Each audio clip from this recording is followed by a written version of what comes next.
An Ohio police officer has been fired from the force after unleashing his police K-9 on a man during an arrest. The Circleville police calling the officer's actions, quote, unacceptable, saying he failed to listen to other officers on scene who told the K-9 team to stand down. All this was caught on body cam video. We do want to warn you, you may find this difficult to watch. Do not release the dog with his hands up. Do not release the dog with his hands up. Do not release the dog with his hands up. Don't. Do not. Get the dog off of him. Get the dog off of him. Get the dog. Get out the dog. Get the cat. Get the cat.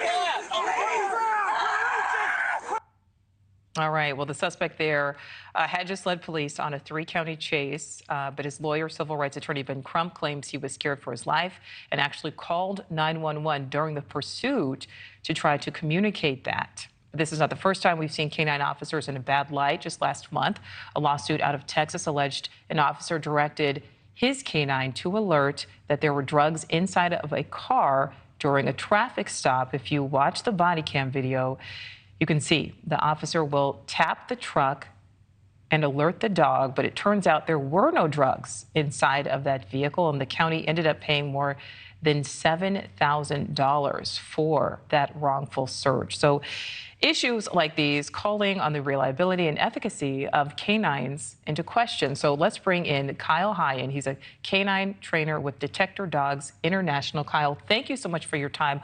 Obviously, very sensitive topic here. Take me through what you think went wrong here. Do you think the officer in that first video should have been fired? His actions were not within the realm of law enforcement training. There's to use only the minimal amount of force necessary, not excessive. And you had a gentleman who had stopped, raised his hands, and was complying with law enforcement. There was no need to deploy a dog. Well, so there's a study out of UC Davis. It shows that, quote, the performance of drug and explosives sniffing dog handler teams is affected by human handler beliefs, possibly in response to subtle, unintentional handler cues. So basically, if we decipher that, it's saying the same way your dog can sense when you're sad, it can also sense when its handler, the officer, is fearful or maybe doesn't like someone or suspicious or maybe wants a certain outcome. The stats also show Black and Latino people being disproportionately targeted with use of force. There are stats that back that up. So certainly not every K-9 unit. We have to make sure that we emphasize that. But when we see these cases, does it put the dogs, these K-9 officers, in a bad spot? Because at the end of the day, dogs are trained and the handlers are their trainers.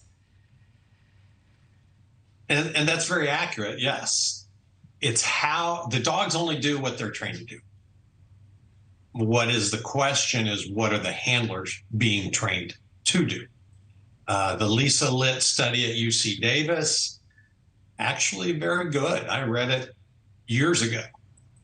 And a lot of dog handlers, without even knowing it or believing they're doing it, can influence a dog's response.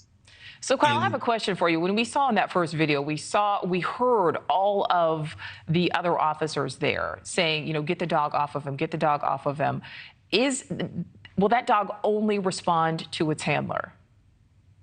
Yes, and there's specific commands, a verbal command for the dog to disengage.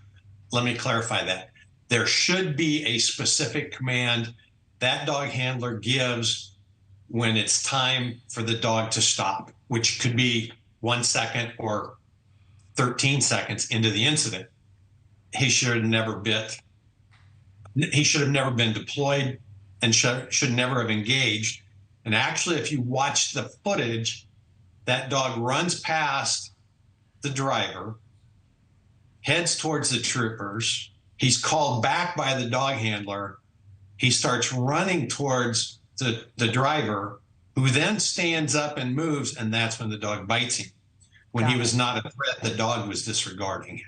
So my question is, let's say one of the other officers there had said, given the command to get the dog to stop, would the dog listen to that? Does it have to come from the handler? It has to come from the handler. All right. All right. Kyle Heyen, certainly, as I said, a very sensitive topic. We appreciate your time on this matter. Thank you, Kyle. Yeah. And that it was just apparent behavior should have never happened.